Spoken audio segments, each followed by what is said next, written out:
commerce était ouvert, le musée vendait.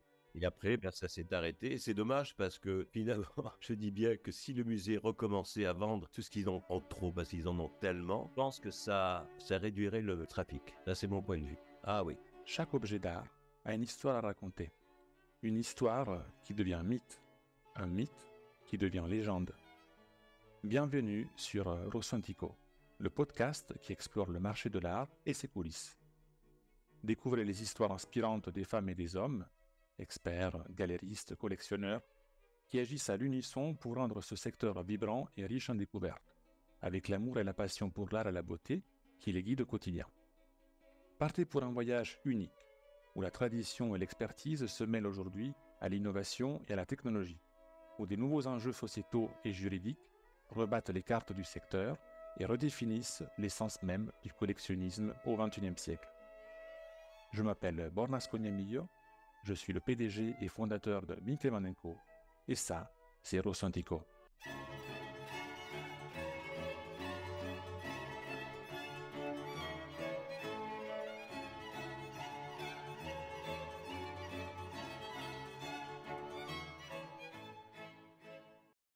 Jean-Pierre Montesino, bonjour.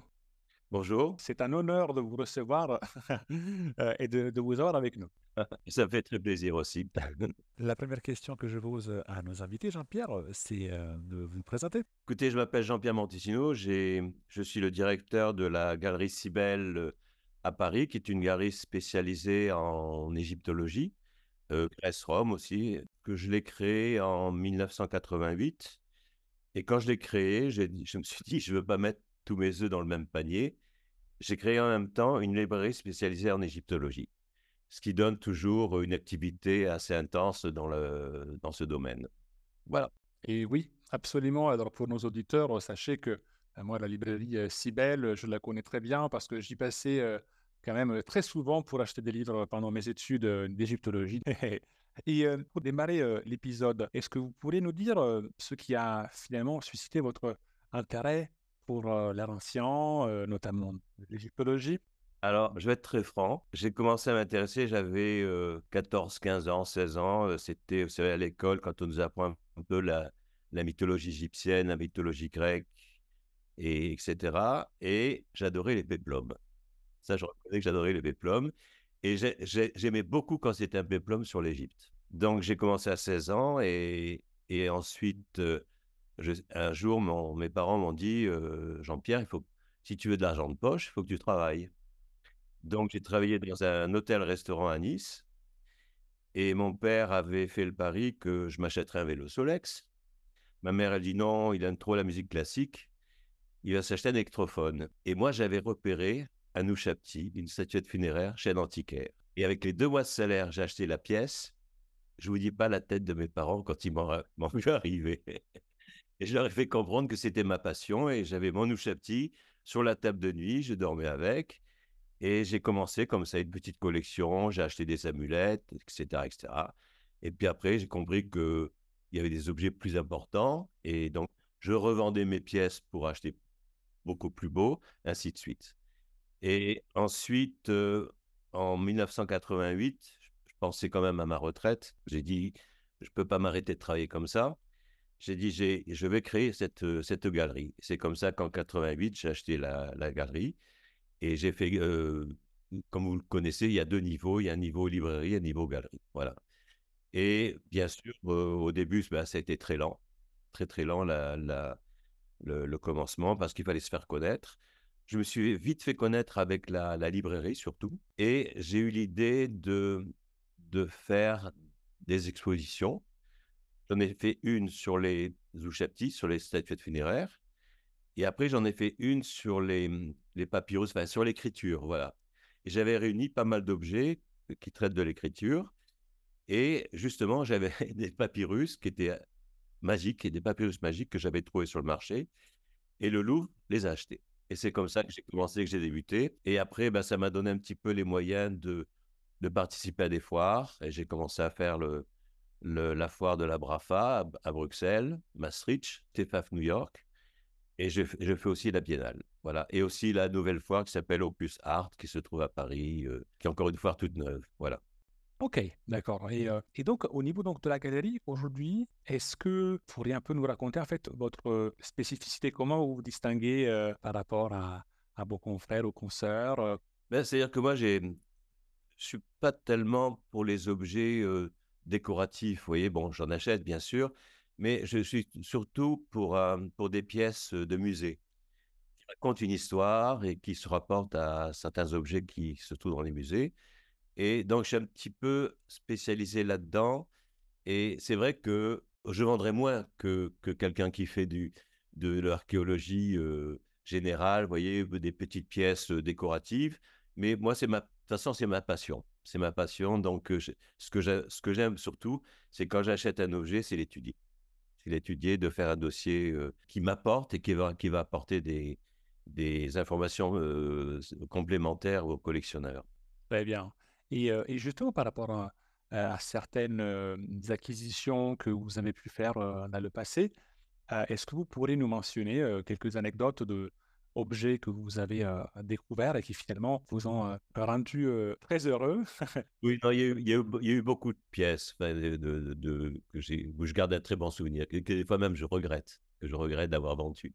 Comme, là, cette petite histoire, c'est que quand j'ai acheté la galerie, bon, j'avais un petit peu d'argent, mais il me manquait un petit peu et j'avais une Cybèle, la déesse Cybèle en marbre, qui était grecque 4e et que j'ai vendue avant d'ouvrir la galerie et ça m'a permis d'ouvrir la galerie. Alors j'ai dit: «Ben, Cybèle m'a protégé, c'est elle qui va me protéger pendant toute ma carrière» et figurez-vous que j'en rêvais et je l'ai retrouvée sur le marché, je l'ai rachetée. Malheureusement, je l'ai revendue, je regrette encore.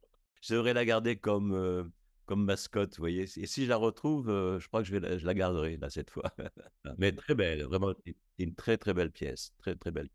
Oh, il y a eu des pièces amarniennes aussi que j'ai vendues. Une statue de prêtre en bronze que j'ai vendue au Metropolitan Museum, qui est vraiment de toute beauté. Un masque, égyptien qui était avec des yeux incrustés, qui était extraordinaire, que j'ai vendu à la Tefaf.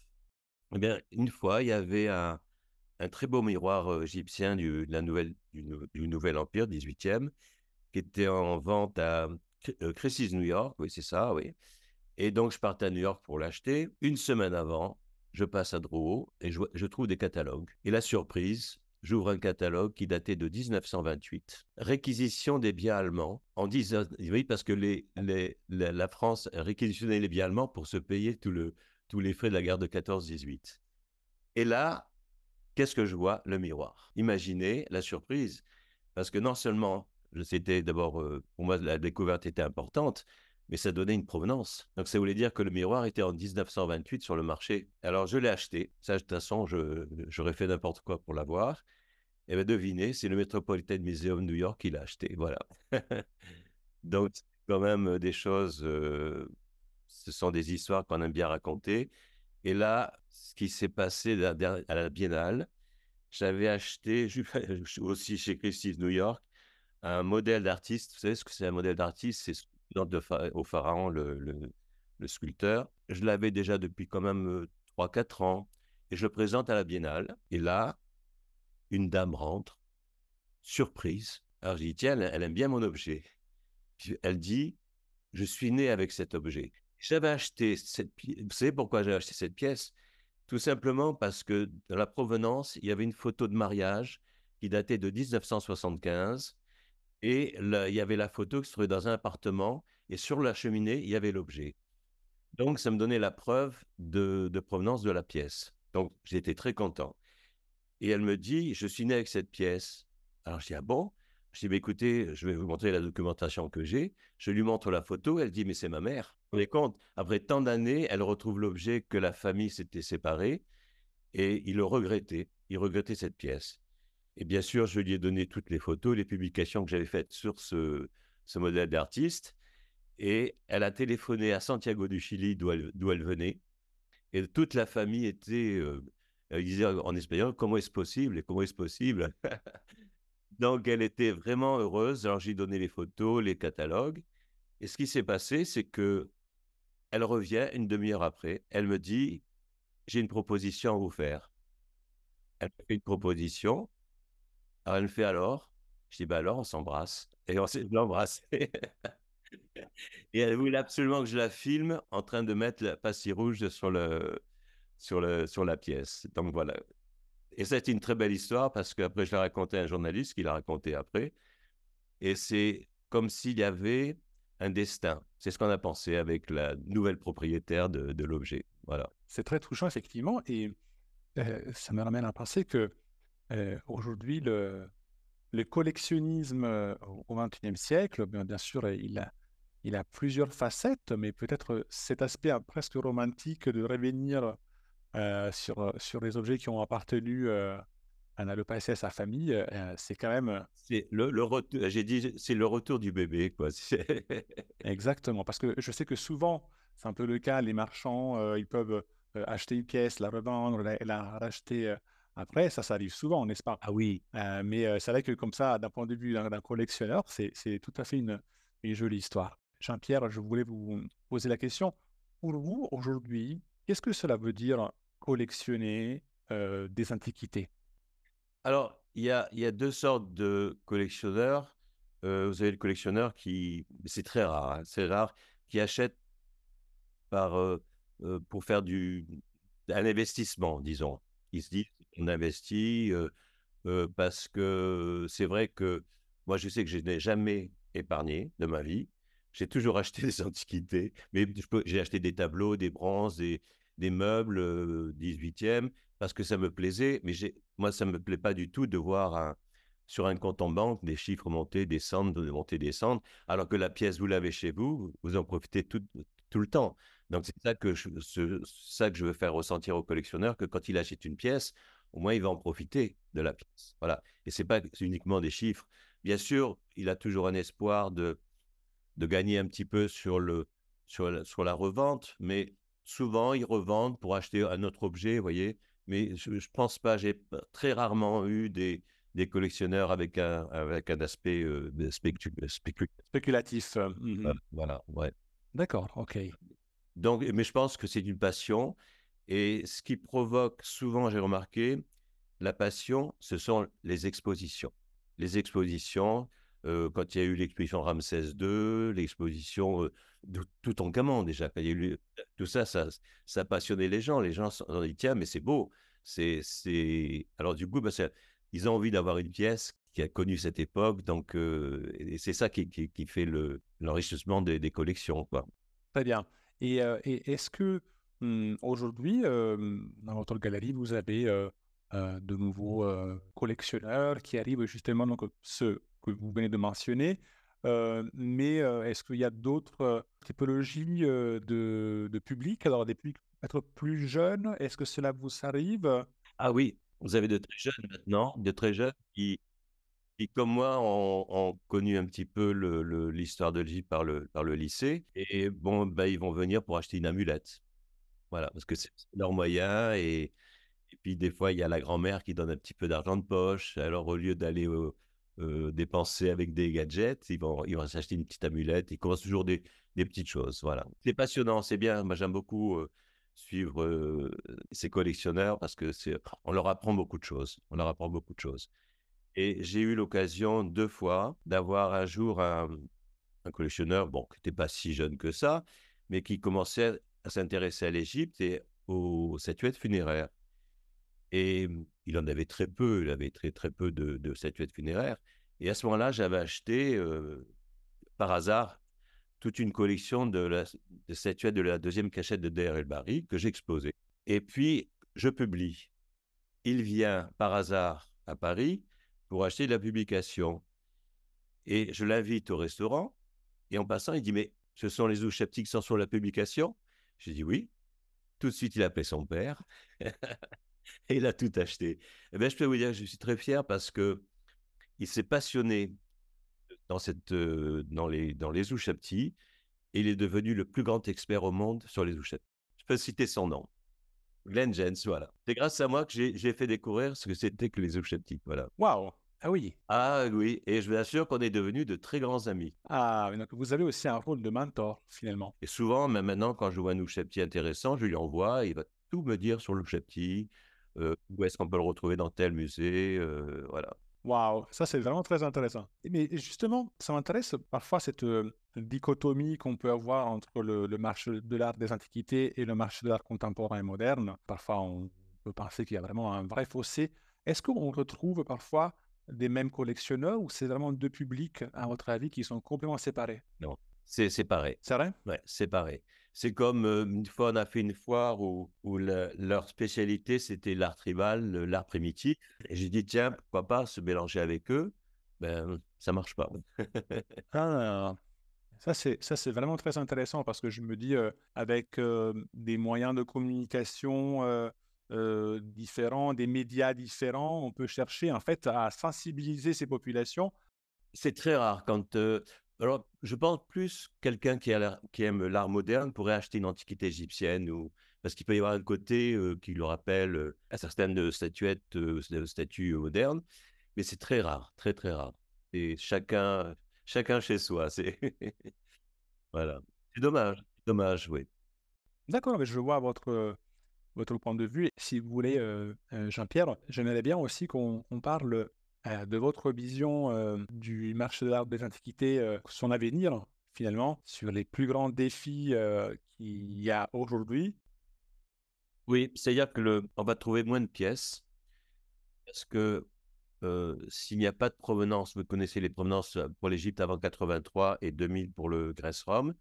Si je n'ai pas les provenances, je ne peux pas acheter. Donc, c'est impossible pour moi. Et même, on doit faire Art Loss Register qui va le mettre. Ils nous accorderont toujours le Art Loss ou pas l'accorder, mais si on n'a pas la provenance avant 83, déjà, je ne peux pas exposer un TEFAF. C'est une règle. Donc, ça réduit beaucoup nos achats. Ce qui est triste, ce sont les successions. Et il n'y a pas de provenance, il n'y a pas de papier. Et là, c'est vraiment dommage. Ouais, alors, ils appellent ça les orphelins. Et je pense ils vont faire quelque chose peut-être pour ça, parce que il y a des pièces qui pourraient même être dans des musées. On sait que la provenance est ancienne, mais on n'a pas les preuves. On n'a pas les preuves. Bien que je dis toujours qu'un collectionneur sérieux qui a des pièces importantes, il fait une assurance. Donc, il y a une trace avec l'assurance. Et si on me dit, oui, j'ai ça depuis 40 ans, 50 ans, et qu'il n'a pas d'assurance, je n'achète pas. C'est important, les assurances, il y a une date, donc on peut être tranquille. Parce que des fois, il n'y a pas toujours un passage en salle de vente, il n'y a pas un passage en douane. L'objet est assuré, et pour moi, c'est une preuve, si vous voulez, de bonne provenance. Voilà. Mais moi, je ne perds pas espoir, c'est-à-dire que c'est vrai qu'avant de me présenter 10 objets, bon, ben, sur les 10, j'ai 2 où j'ai les provenances, eh ben, j'achète ces 2-là et tant pis pour le reste. Et des fois, ça me fait mal au cœur, hein, franchement.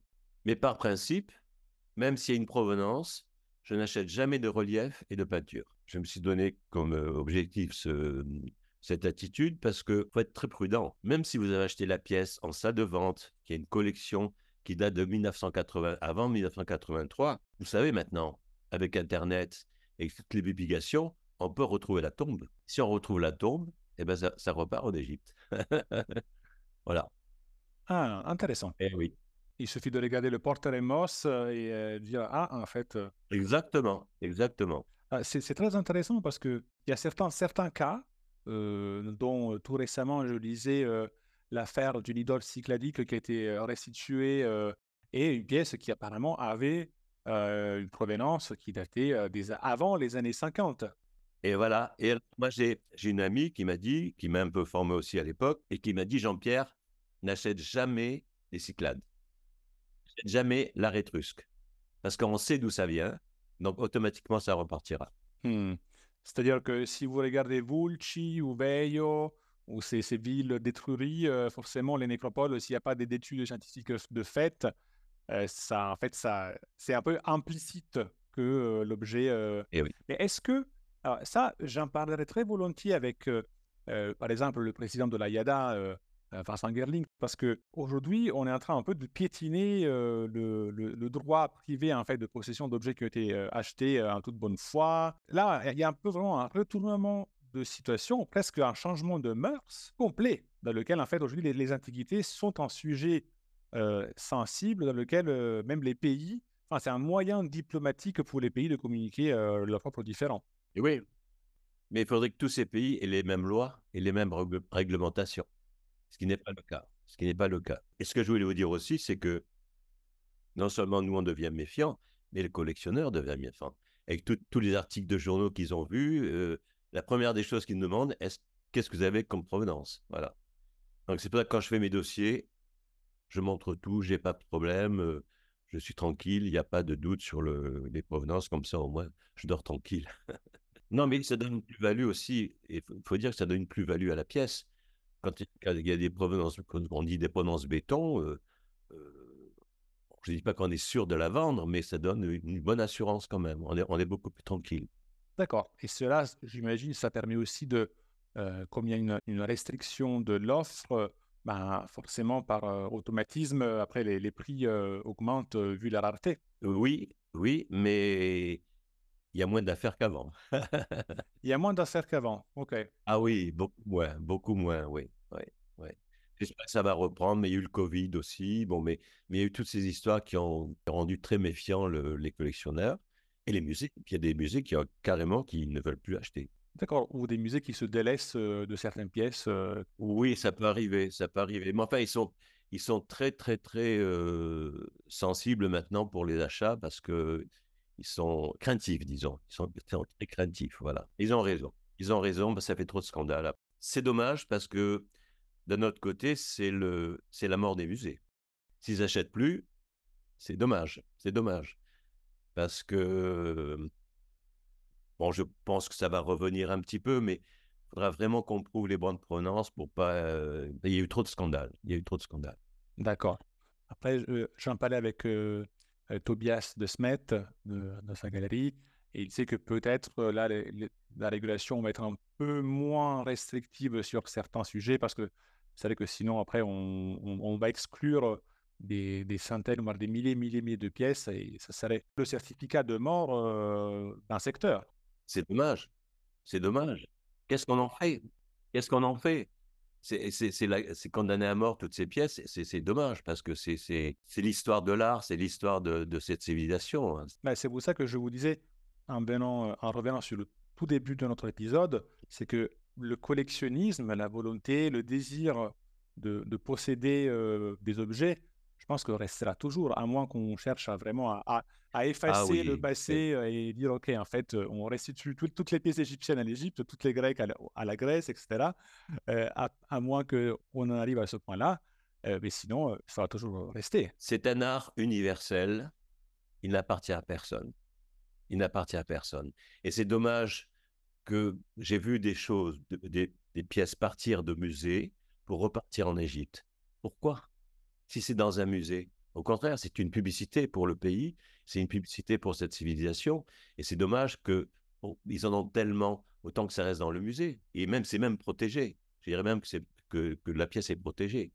Absolument. Et un des points qui, pour moi, sont très importants dans mes réflexions sur le sujet, c'est que, en reliant le sujet à la technologie, aux nouvelles technologies, au numérique, au digital, moi, je me suis toujours dit que finalement, mais ça serait tellement intéressant que les musées qui aujourd'hui détiennent des objets provenant d'un pays source, en fait, on pourrait organiser des expositions virtuelles, on pourrait organiser des expositions Bien sûr, qui bien permettraient de sûr. partager finalement même les revenus avec le pays source et créer en fait un effet, un cercle vertueux pour en fait continuer à transmettre la connaissance aux nouvelles générations. Et moi, j'ai très peur qu'en fait, ça se perde. Eh oui. Et moi aussi, j'ai une question par rapport à la manière dont on approche un musée, qui pourrait être vu comme l'acquéreur privilégié. En général, quelles étaient les dynamiques d'échange avec un musée? Il faut parler d'abord à un conservateur, après, comment ça se passe le process d'acquisition? Ben, en fait, je fais jamais la démarche d'aller rencontrer un conservateur. Moi, j'envoie des photos. J'envoie des photos par Internet. J'ai Instagram aussi qui marche bien. Je pense que les musées peuvent et regardent, attention, ils regardent.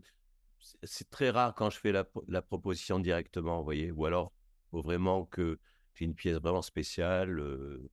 Mais je pense que c'est le musée qui me contacte souvent. Et quand je fais une exposition, j'envoie toujours une carte d'invitation avec un objet. Et aussi, une autre question avant d'arriver vers à la fin de notre épisode. Quel conseil me donneriez-vous pour me lancer avec une galerie d'art d'antiquité? Ouvrir une galerie d'art? Ah, ouh là là, c'est pas le moment. C'est pas le moment? Non, pas en ce moment. J'ai l'impression que non, franchement, c'est de plus en plus difficile. Et je me rends compte il y a des gens qui abandonnent. C'est vrai? Ah oui, Ah, intéressant. ce n'est plus comme avant. Ce n'est plus comme avant. Ça devient très, très difficile. Et puis bon, je crois qu'ils ont fait leur chemin, ils ont assez pour vivre et ils se disent, bon, finalement, ça pose trop de problèmes, trop de problèmes. Toujours ces contrôles, ces super contrôles et tout. C'est pour ça que quand je présente mes dossiers, je suis tranquille. Mais c'est comme si on on vendait de la drogue. Je dis non, ça va pas. Nous, on vend des œuvres d'art qui risquent de finir dans un musée, donc, et puis on est fiers. Moi, je suis très fier de vendre ce que j'ai. Mais ouvrir une galerie de nos jours, j'ai pas l'impression. Hein. J'ai pas l'impression. Même des fois, je discutais avec des collègues et qui ont des enfants et je dis, mais alors c'est ton fils qui va reprendre ou ta fille? Ah non, non, non, non, non. Ah non, non.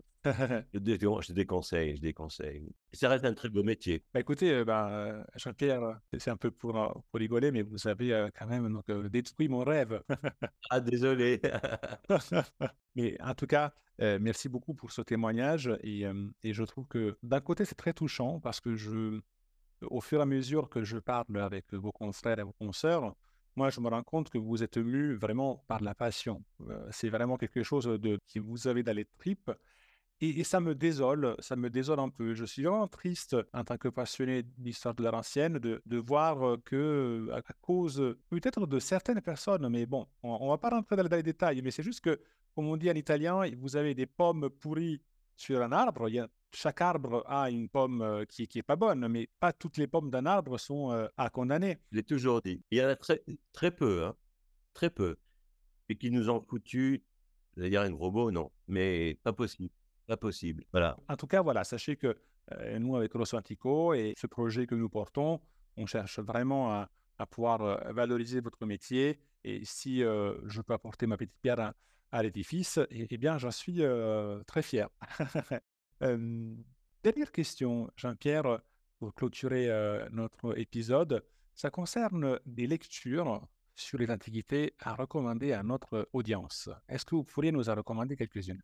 Oh, mais il y aurait beaucoup de choses à dire. Alors, vous qui avez une librairie, c'est une question mal posée, mais Ben oui, parce que, vous savez, ils viennent à la librairie, croyez-moi, on va les conseiller. C'est vrai parce que on s'y intéresse sur les faïences, on a des livres sur les faïences, sur les bronzes. Moi, ce que je conseille surtout, c'est c'est les catalogues d'exposition. Ça, c'est très important. Catalogue d'exposition. Après, s'ils veulent avoir des livres un peu plus d'un côté général, il y a Septer of Egypt, qui est le livre que vous connaissez certainement, que sont les livres les objets du Metropolitan Museum, de la préhistoire jusqu'à l'époque romaine. Donc, c'est très, très bien fait. Et vous avez justement le musée de Turin. Et ça, c'est formidable parce que là, il y a une panoplie d'objets qui sont de toute beauté. Et en plus, ça va à toutes les périodes. À toutes les périodes. Et souvent, je m'en sers. Très souvent, je m'en sers. Et s'ils veulent avoir un peu l'histoire des antiquaires, enfin, ça s'appelle The Antiquities Trade in Egypt de 1880 à 1930. Ça, il faut absolument l'acheter parce que vous avez toute l'histoire des antiquaires de l'époque. Et tous les noms très connus, Tadros, tous ces noms j'ai plus en tête là. Et vous avez toute l'histoire, qu'est-ce qu'ils ont fait, qu'est-ce qu'ils ont publié. C'était le commerce était ouvert. Le musée vendait. Et après, ben, ça s'est arrêté. Et c'est dommage parce que finalement, je dis bien que si le musée recommençait à vendre tout ce qu'ils ont en trop, parce qu'ils en ont tellement, je pense que ça réduirait le marché de trafic. Là, c'est mon point de vue. Ah oui. Et là, on aurait des provenances correctes et tout. et les gens ne seraient pas tentés d'acheter des choses sous le manteau. Bah, écoutez, c'est vraiment un plaisir, de vous écouter, Jean-Pierre. Quel est le meilleur moyen pour vous, contacter? Donc vous avez bien mentionné, Instagram. Ben, on tape Librairie Sibelle ou Galerie Sibelle et puis vous avez tout. Et même quand vous tapez Librairie Sibelle, vous avez même la liste des livres que nous vendons. Donc, il y a pas de problème. Il y a le téléphone, l'adresse et tout. Puis vous savez comment on vous reçoit, hein, il y a pas de problème, hein. Très bien. Toujours y être bien accueilli. Très bien. Merci beaucoup, Jean-Pierre. Merci et à très bientôt. Merci beaucoup. Merci d'avoir écouté cet épisode jusqu'au bout. S'il vous a plu, n'hésitez pas à noter Rosantico avec 5 étoiles sur votre plateforme de podcast préférée. Cela nous aide énormément à le diffuser et à faire grandir notre audience. Rosantico est un podcast produit par Winkelmann & Co, société spécialisée dans les services innovants à destination des professionnels du marché de l'art. Si vous voulez en savoir plus, connectez-vous sur www.winkelmann.co. Merci et à bientôt.